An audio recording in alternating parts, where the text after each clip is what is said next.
Hello, मैं doctor Pranav Mathur, doctor Mathur's dental innovation Kanpur से। और आज हम लोग बात करेंगे डेंटल केरीज़ के बारे में। डेंटल केरीज़ जिसको कॉमनली हम लोग दांत में कीड़ा बोलते हैं।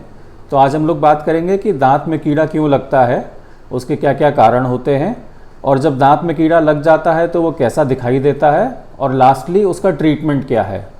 तो सबसे पहले ये जानना ज़रूरी है कि दांत में कीड़ा क्यों लगता है। दांत में जो कीड़ा लगता है वो बैक्टीरिया होते हैं। तो नॉर्मली भी हम लोगों के मुंह में बहुत सारे बैक्टीरिया होते हैं, जिसमें से कुछ गुड बैक्टीरिया होते हैं, कुछ बैड बैक्टीरिया होते हैं। तो अगर हम लोग प्रॉपर ब्रशिंग नहीं करते हैं, खाना मुंह में फंसा रहता है, दांतों के बीच में फंसा रहता है, तो उस भोजन के ऊपर जो है बैक्टीरिया ज़्यादा ग्रो करते हैं, और वो बैक्टीरिया जो है एसिड रिलीज़ करते हैं, जिसकी वजह से दांत में कालापन आ जाता है और दांत में ऐसा बोला जाता है कि कीड़ा लग गया है। तो अगर आपको अपने दांत में कहीं दिख रहा है कि कोई ब्लैक स्पॉट बन गया है, या कोई छोटा सा गड्ढा हो गया है जिसमें खाना फंस रहा है, या सरफेस रफ हो रहा है दांत का, तो ऐसा हो सकता है कि वहाँ पे दांत में कीड़ा लग रहा हो। तो इसमें बिल्कुल भी घबराने की बात नहीं है। दांत में कीड़ा लगना एक बहुत ही कॉमन प्रॉब्लम है, और अगर इनिशियल स्टेजेस पे उसको ट्रीट कर लिया जाए तो उसका ट्रीटमेंट भी बहुत सिंपल है।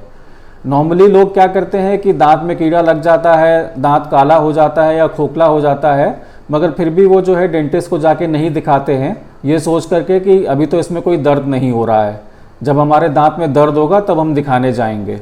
तो यही सबसे बड़ी गलती है जो कि कॉमनली लोग करते हैं, कि पेन होने का इंतज़ार करते हैं।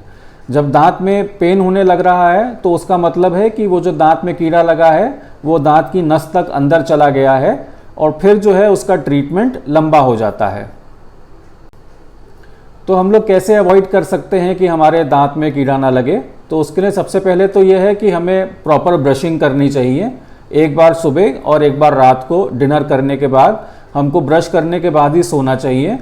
और बीच बीच में थोड़ी थोड़ी देर पे कुछ लोगों की आदत होती है कुछ ना कुछ खाने की, जिसको स्नैकिंग बोलते हैं, कि हर 1-2 घंटे पे कुछ ना कुछ खाते रहते हैं। तो अगर आपकी ऐसी हैबिट है तो कुछ भी खाने के बाद आपको अच्छे से माउथ वॉश यूज़ करना चाहिए, या सिंपली कुल्ला कर लेना चाहिए, ताकि जो फूड पार्टिकल्स हैं वो आपके मुंह में फंसे ना रहें।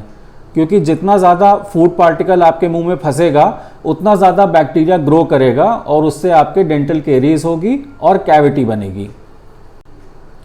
बहुत से लोग ये करते हैं कि उनके दांत में कीड़ा लग जाता है या कैविटी हो जाती है, तो वो कुछ ना कुछ घरेलू उपचार करते रहते हैं, कि उसमें हल्दी लगा ली, नमक लगा लिया, फिटकरी लगा ली।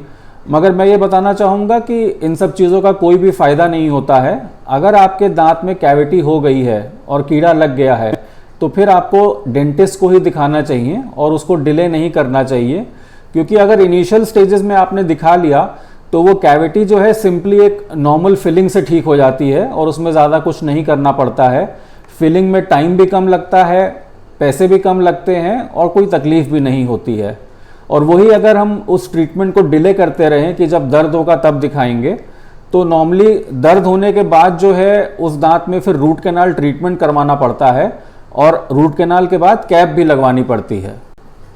तो as compare to filling, root canal treatment में टाइम भी ज़्यादा लगता है, विजिट्स भी ज़्यादा लगती हैं, थोड़ा बहुत दर्द भी होता है, और एक्सपेंस भी बढ़ जाता है, और फिर उसके बाद कैप भी लगवानी पड़ती है दांत को सेफ करने के लिए। तो जो काम आपका 10-15 मिनट की फिलिंग से हो सकता था, उसको आपने प्रोलॉन्ग करके रूट कैनाल और कैप में कन्वर्ट कर दिया। तो इसलिए हम लोगों को दांत में कीड़ा लगने पे तुरंत अपने डेंटिस्ट को दिखाना चाहिए, और उसमें दर्द होने का इंतज़ार नहीं करना चाहिए।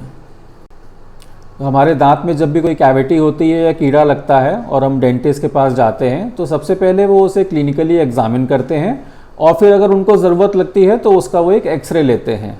और एक्सरे लेने के बाद उनको ये पता चल जाता है कि अंदर जो है इस दांत की क्या कंडीशन है, जो कैविटी हो रही है वो कितनी डीप है, दांत की नसों तक पहुंच गई है या अभी उसके पास में है। उस हिसाब से वो अपना ट्रीटमेंट प्लान डिसाइड करते हैं।